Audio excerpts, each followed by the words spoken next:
বন্ধুরা, এই ছেলেটা ইউটিউবে একটা ভিডিও দেখতেছিল যে এই ছোট গাড়িটির উপর নাকি পানি ঢাললে গাড়িটি বড় হয়ে যায়, কিন্তু তাদেরকে এই ছেলেটিও তোমাদের মতো তা বিশ্বাস করতে পারে না, তাই সে এটা বাড়িতে পরীক্ষা করবে। ছেলেটি আর দেরি না করে দোকান থেকে একটি গাড়ি কিনে নিয়ে আসে, তারপর একটি খোলা জায়গায় গিয়ে গাড়িটির উপর পানি ঢালতে থাকে। তো বন্ধুরা, তোমাদের কি মনে হয় এটি কি কাজ হবে?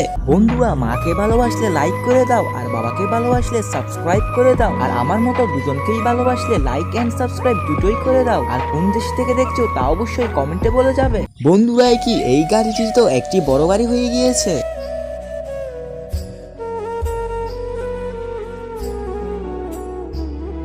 বন্ধুরা, এই ছেলেটা ইউটিউবে একটা ভিডিও দেখতেছিল যে এই ছোট গাড়িটির উপর নাকি পানি ঢাললে গাড়িটি বড় হয়ে যায়, কিন্তু তাদেরকে এই ছেলেটিও তোমাদের মতো তা বিশ্বাস করতে পারে না, তাই সে এটা বাড়িতে পরীক্ষা করবে। ছেলেটি আর দেরি না করে দোকান থেকে একটি গাড়ি কিনে নিয়ে আসে, তারপর একটি খোলা জায়গায় গিয়ে গাড়িটির উপর